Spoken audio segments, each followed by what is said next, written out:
할렐루야. 우리 할렐루야 찬양대와 신뢰악단의 연주를 하나님께서 기쁘게 받으신 줄로 믿습니다. 찬양받기를 원하시고 또 찬양받기에 합당하신 하나님께 늘 영광과 찬양을 드리며 사는 우리 모든 성도 되시기를 주님의 이름으로 축복합니다. 오늘은 맥주 감사주일입니다. 한 해의 절반을 돌아보며 감사를 드리고 또 맞이하는 6개월을 감사로 시작하기 위해서 7월 첫 주일을 맥주 감사주일로 지키는 것입니다. 이스라엘은 1년에 3번 반드시 이 세 절기를 지키도록 하나님께 명을 받았습니다. 유월절, 맥주절, 스장절입니다. 이 세 절기는 다 감사의 절기입니다.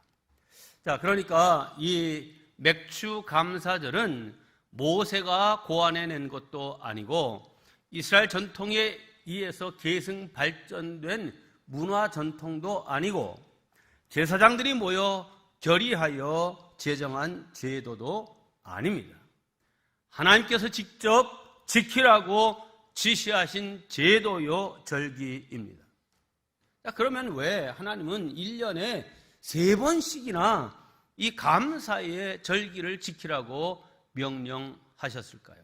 그것은 감사가 행복과 축복의 통로이기 때문입니다. 감사하는 자에게 약속하신 하나님의 말씀을 보시겠습니다. 예레미야 30장입니다. 그들에게서 감사하는 소리가 나오고 즐거워하는 자들의 소리가 나오리라. 그 입에서 감사가 나오는 이 사람, 내가 그들을 번성하게 하리니 그들의 수가 줄어들지 아니하겠고 내가 그들을 존귀하게 하리니 그들은 비천하여지지 아니라. 번성하게 하리라, 존귀하게 하리라. 어떤 사람에게? 감사하는 사람에게 주신 약속입니다. 네, 사실 사람이 아무리 많은 것을 소유하고 누리고 성취했어도 그 마음에 감사하는 마음이 없다면 그는 결코 행복한 사람은 아닙니다. 감사한 마음이 그 마음 속에 있는 자가 행복한 사람이고 또 그가 하나님을 영화롭게 하는 사람입니다. 사랑하는 성도 여러분, 행복해서 감사하는 것이 아니라 감사함으로 행복하게 된다는 사실을 믿고 늘 감사가 풍성한 범사에 감사할 줄 아는 성도들 되시기를 주님의 이름으로 축원합니다. 사실 우리 교회가 진행하는 원포인트 설교 본문은 지금 로마서가 진행되어야 되는데 교육부에서 여름 성경학교 교재를 택했는데 그 주제가 믿음입니다. 믿음. 자, 그래서 사실 이 공과책을 성경학교 기간 동안에 다 소화해 낼 수가 없어서 7월 첫 주부터 이제 이 믿음에 관한 내용들 일상 주일에서도 이제 교회학교에서 다루게 되기 때문에 자, 그러면 우리 장년들도 이번에는 교회학교 교재에 맞춰서 본문을 택하자 해서 이 창세기의 말씀을 택하게 됐습니다. 오늘 본문은 창세기 11장 마지막 부분과 12장 첫 부분인데 하나님께서 아브라함을 부르신 것과 아브라함이 이스라엘의 조상된 것과 모든 족속이 이 아브라함을 인하여 이제 복을 받게 되는 복의 조상된 내용이 기록되어 있습니다. 바라기는 우리 성도님도 오늘 말씀을 잘 듣고 배워서 아브라함과 같은 인생들이 다 되시기를 바랍니다. 이 아브라함의 이야기가 시작되는 창세기 12장은 실상 맨 앞에 있는 창세기 1장과 아주 매우 흡사하다는 것을 알 수 있습니다. 창세기 1장, 하나님의 말씀이 임하기 이전에 이 세상은 흑암이 가득하고 혼돈하고 공허하고 이렇게 참 모든 것이 어지러운 그런 상황 속에 있었다. 그런데 하나님이 말씀으로 빛이 있으라 이렇게 하시니 흑암이 물러가고 빛이 임한 결과 혼돈이 물러가고 질서가 이루어졌고 공허가 물러가고 모든 생명으로 충만한 세기가 되었습니다. 자, 그러면 아브라함이 이 하나님의 부르심을 받기 이전의 상태가 그럼 그렇게 흑암과 혼돈과 절망의 상태였냐? 네, 그렇습니다. 오늘 본문에 나타난 두 구절이 우리에게 그것을 보여주고 있는데, 먼저 11장의 말씀을 보면 사레는 임신하지 못함으로 자식이 없었더라. 아내 사레가 불임 여성이었다 이 말이죠. 또 4절 말씀에 보면 아브라함이 하란을 떠날 때에 75세였더라. 자, 그것은 또 자녀를 낳기에는 너무 늙은 할아버지가 되었다는 말이죠. 자, 그런데 이 불임과 늙음, 곧 절망과 무능력의 상황, 여기에 하나님이 이 아브라함에게 말씀하시고 그를 부르자 그 인생이 새로운 시작이 되었고, 그 삶이 이전과는 전혀 새로운 놀라운 축복의 인생으로 바뀌어지게 되었습니다. 오늘 우리가 11장부터 읽었는데요, 사실은 창세기 10장과 11장은 노아 홍수 후에 그 후손들이 이 땅에 퍼져나가는 이야기를 담고 있고, 그 노아 후손들의 족보를 쭉 기록하고 있습니다. 그래서 우리가 읽은 이 11장 마지막 부분은 이제 아브라함이 12장부터 나오기 때문에 아브라함이 어떤 조상들 속에서 태어났는지를 기록하는 마지막 부분입니다. 자, 그런데 우리는 이미 아브라함이 백세의 아들 이삭을 낳아서 그 후손이 이어져 가고 있는 것을 알지만, 하나님의 부름을 받기 이전에 75세 때의 아브라함의 상황은 뭡니까? 자녀를 낳지 못한, 그러니까 이 아브라함 때에 와서 그 대가 끊어질 위기를 맞이한 것이죠. 자, 노아로부터 계속 잘 이어져 온 그 가문의 족보가 아브라함 때에 와서 끊어지게 됐다. 참 인간적인 좌절, 낙심, 희망이 끊어지는 그런 상황이라 해도 과언이 아닙니다. 자, 그런데 그때 하나님께서 이 아브라함을 불러주신 것입니다. 천지를 창조하실 때 하나님의 말씀이 임하자 그 혼돈과 무질서와 흑암이 딱 물러가고 놀라운 창조 세계가 펼쳐진 것처럼, 아브라함에게 그 하나님의 말씀이 임하자 지금까지는 모든 그 불가능의 조건들이 희망과 능력과 축복으로 바뀌어지는 역사가 일어났습니다. 그렇습니다. 하나님의 말씀은 언제나 우리에게 희망을 불러 일으키십니다. 창세기 오늘 12장 2절과 3절 단 2절 말씀에만 무려 복 혹은 축복이라는 말씀이 5번이나 기록되고 있습니다. 본문을 보겠습니다. 내가 너로 큰 민족을 이루고 내게 복을 주어 내 이름을 창대하게 하리니 너는 복이 될지라. 너를 축복하는 자에게는 내가 복을 내리고 너를 저주하는 자에게는 내가 저주하리니 땅의 모든 족속이 너로 말미암아 복을 얻을 것이라.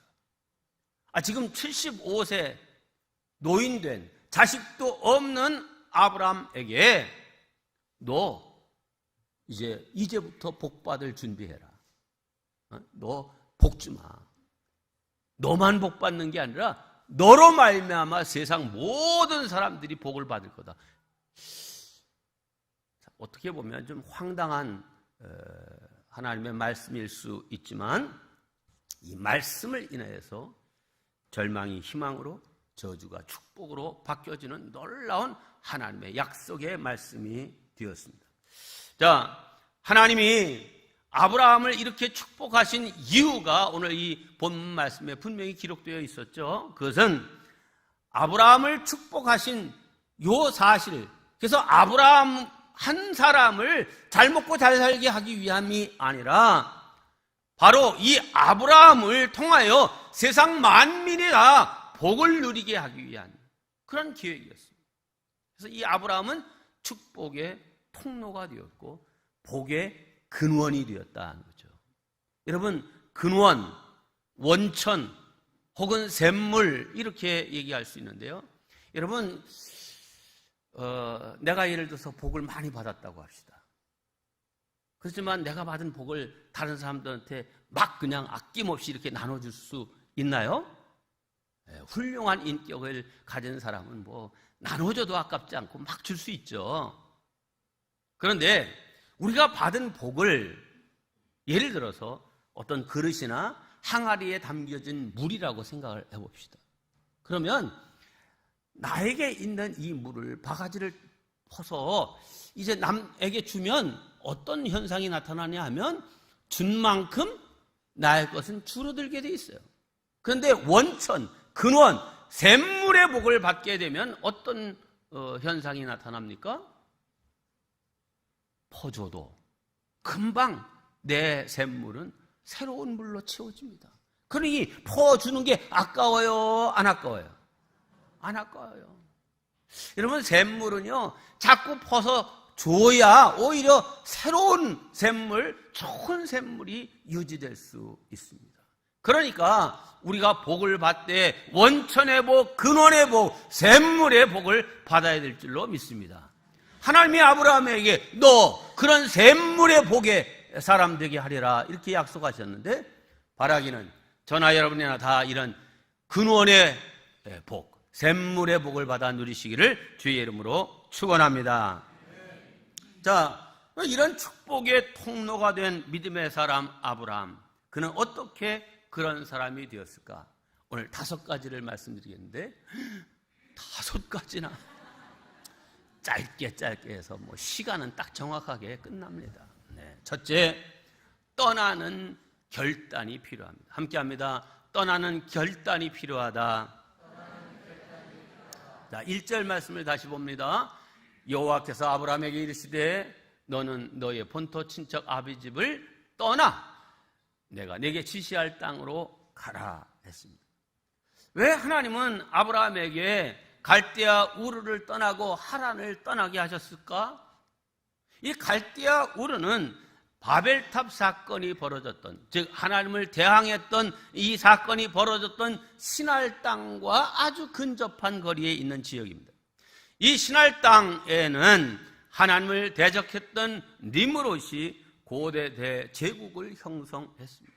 그러니까 하나님이 그런 인간 제국을 떠나라 하는 것입니다. 이 하나님의 명령을 듣고 아브라함이 어떻게 했습니까? 4절에 이렇게 되어 있습니다. 이에 아브라함이 여호와의 말씀을 따라 갔고 떠났습니다. 근데 아브라함이 살던 고대 시대에는 자기의 본토 친척 아비집을 떠나 타향으로 간다는 것은 자기의 전 재산을 다 잃어버린다는 뜻이고, 자기의 목숨도 제대로 유지할 수 있을까 아무런 보장이 없는 그런 시대였습니다. 하지만 아브라함은 하나님의 명령을 듣고 바로 떠났습니다. 성도 여러분, 저와 여러분이 아브라함과 같은 복의 근원된 사람 되기 위해서는 하나님의 말씀 따라 떠나야 할 곳을 떠나고 포기해야 될 것을 결단하고 포기하는 그런 사람이 되어야 됩니다.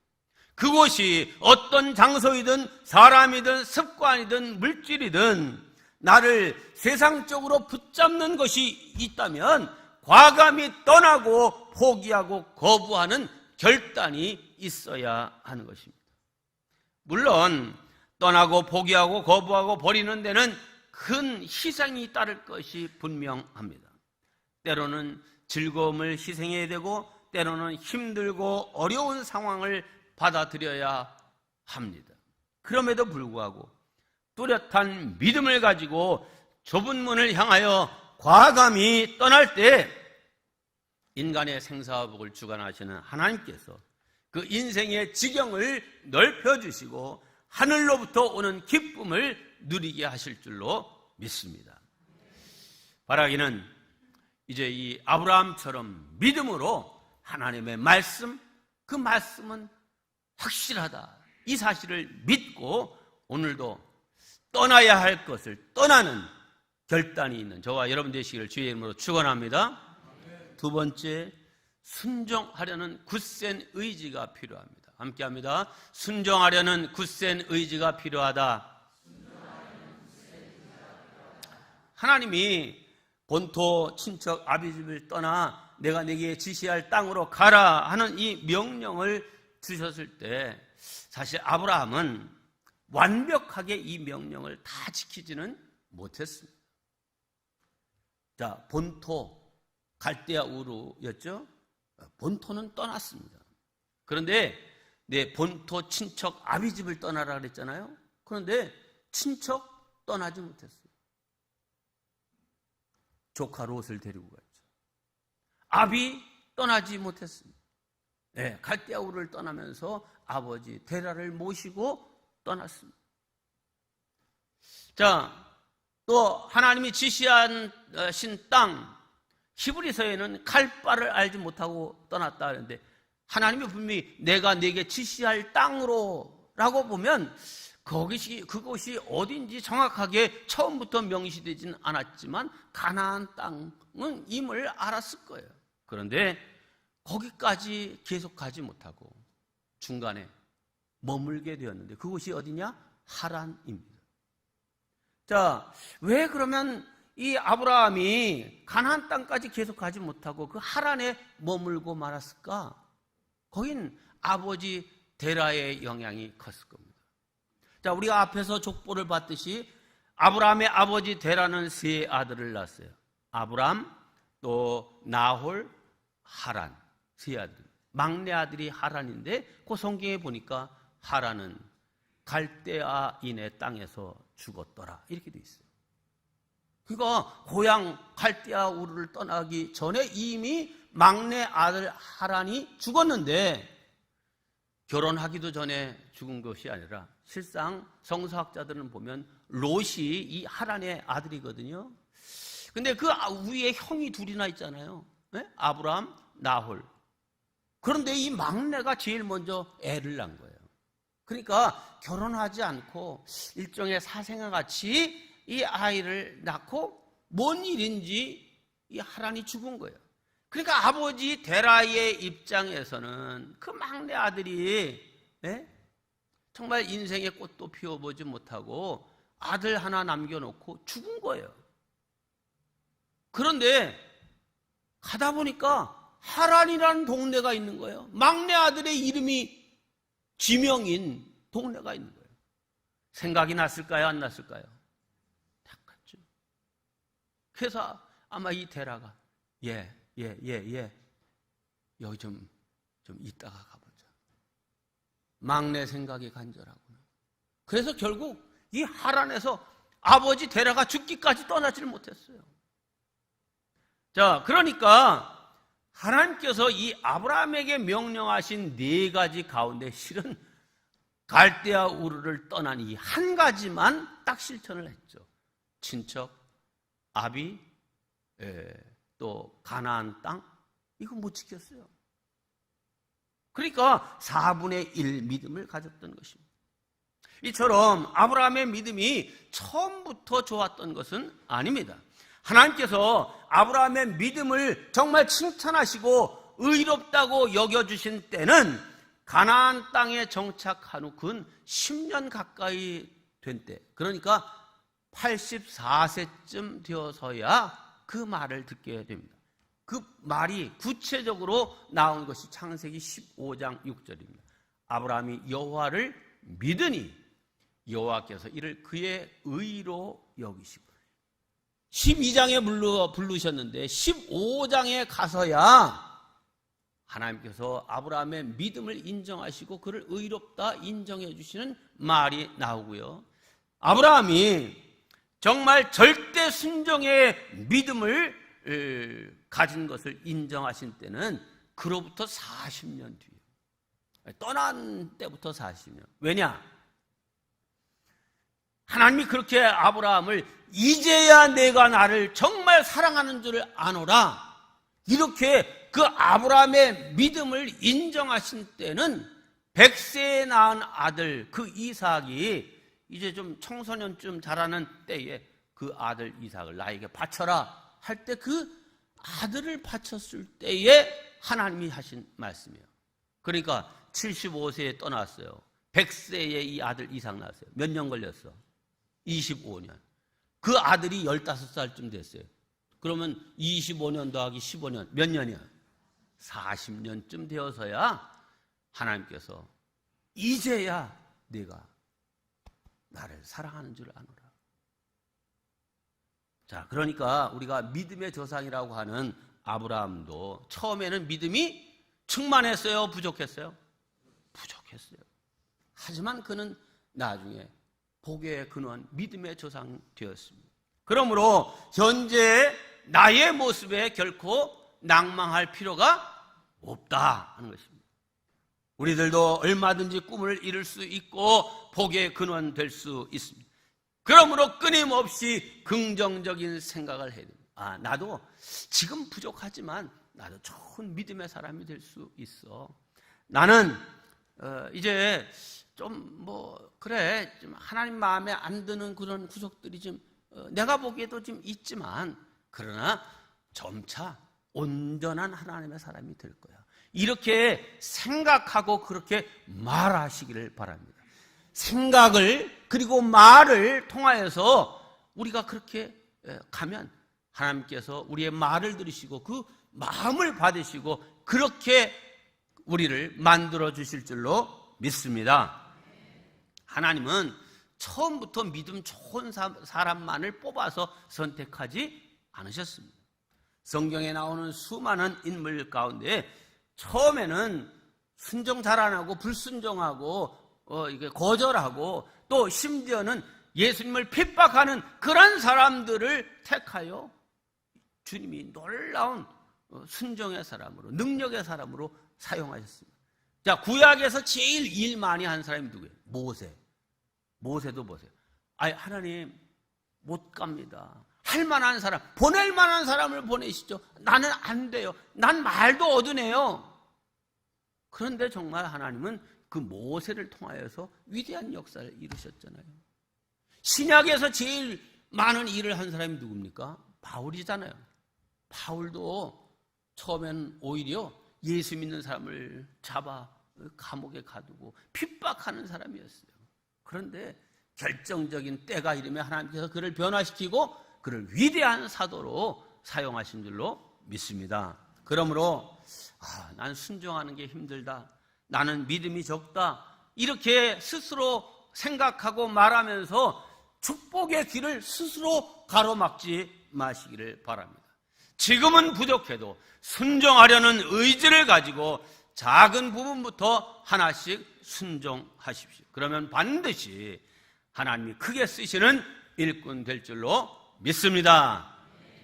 셋째, 소망을 굳건하게 가져야 합니다. 함께 하겠습니다. 소망을 굳건하게 갖자. 아브라함이 중간 기착지 이 하란을 떠날 때에 그의 나이가 얼마였다고 말하냐? 75세였다 이렇게 말합니다. 이제 기력도 쇠하고 기억력도 쇠퇴할 나이였습니다. 자, 어려운 상황이지만 그는 내일의 소망을 가지고 떠났습니다. 로마서 4장을 보면 이 아브라함이 인간적인 조건으로는 아무런 소망을 가질 만한 것이 없었지만 이 아브라함 마음속에 어떤 믿음이 있었냐? 하나님은 죽은 자를 살리시며 없는 것을 있게 하시는 그런 하나님이심을 믿고 소망을 잃지 않았다 이렇게 말합니다.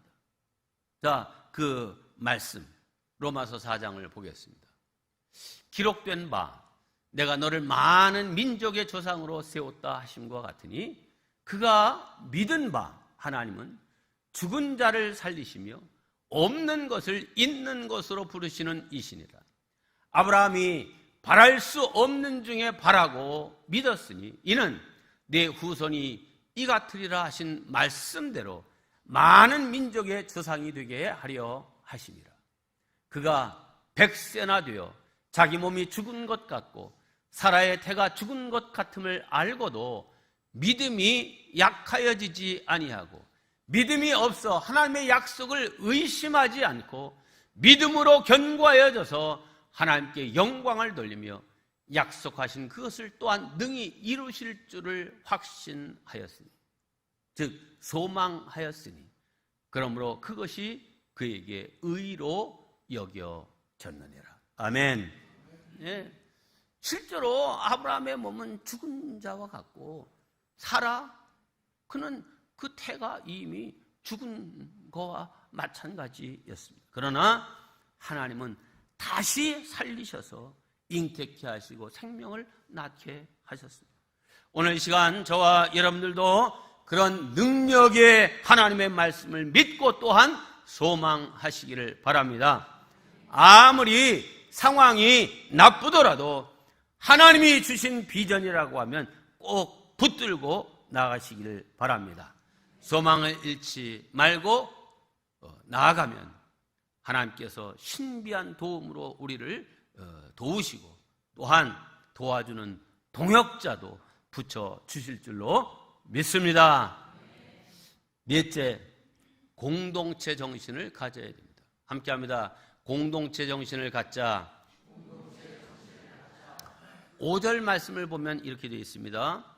아브라함이 그의 아내 사레와 조카 롯과 하란에서 모은 모든 소유와 얻은 사람들을 이끌고 가나안 땅으로 가려고 떠나서 마침내 가나안 땅에 들어갔더라.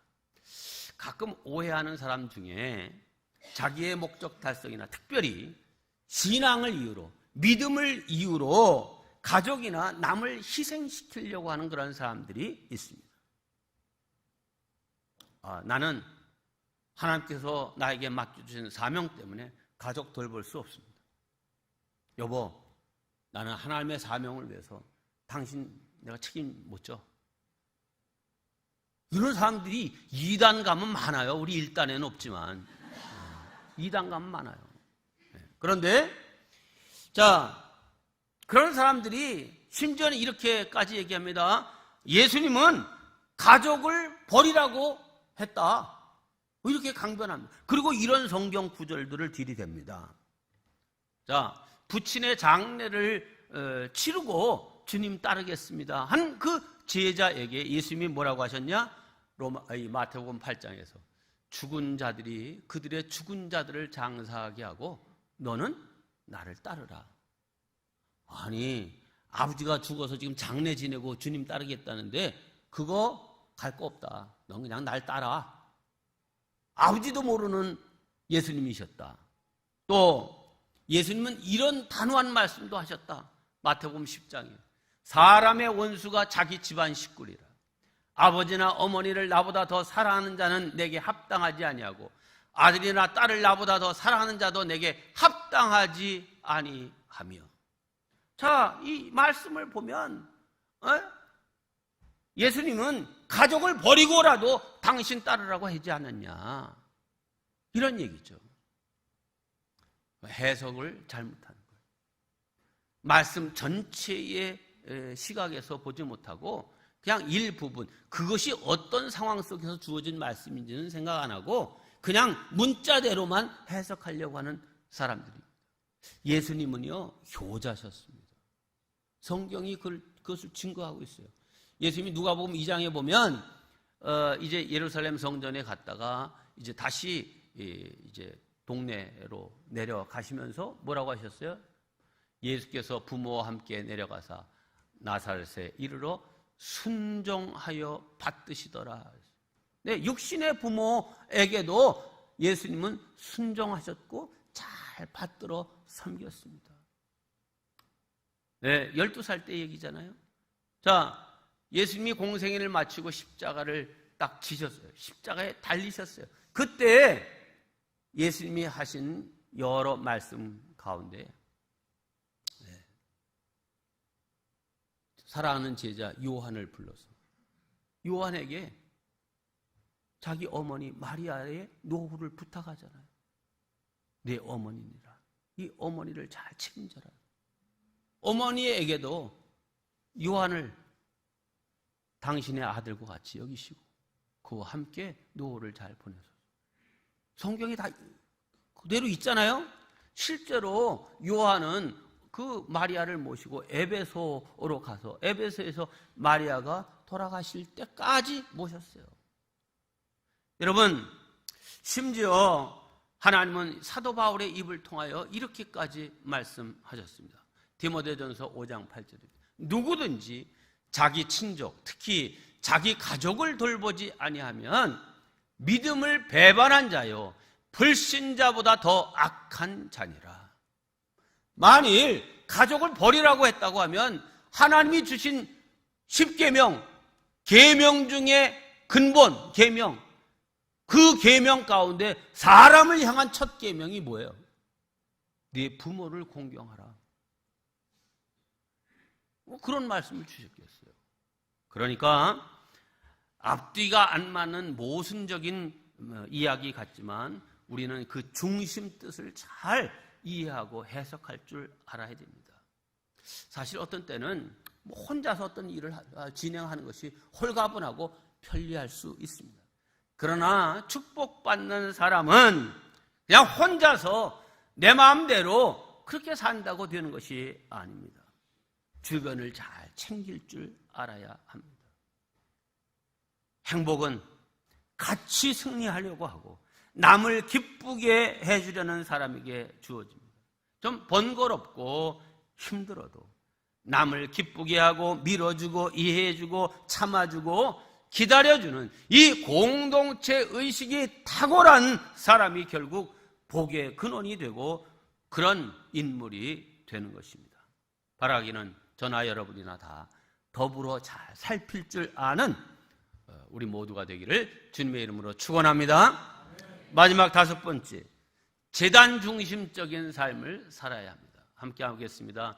재단 중심적인 삶을 살자.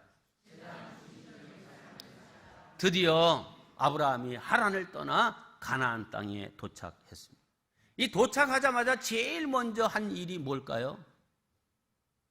거기 이제 천막 생활하는 사람들이니까 일단 텐트를 쳐야 되겠죠? 거처할 곳을 만들고 어디 가야 먹을 게 있나? 그 먹을 걸 좀 찾고 이래야 되는데 성경은 아브라함이 가나안 땅에 도착하자 제일 먼저 한 일은 하나님께 예배드리기 위한 제단을 쌓는 일을 했다. 자, 성경 보겠습니다. 창세기 12장 7절과 8절입니다. 여호와께서 아브라함에게 나타나 이르시되 내가 이 땅을 네 자손에게 주리라 하신지라. 자기에게 나타나신 여호와께 그가 그곳에서 제단을 쌓고, 문맥을 잘 보면 여기 제단을 쌓는데 하나님 그래요, 내가 여기까지 왔으니 나를 축복하세요, 그런 의미로 드리는 제사가 아니었어요. 하나님 감사합니다, 여기까지 인도하신 하나님, 또 이 땅을 우리 자손에게, 자손 있어요 지금?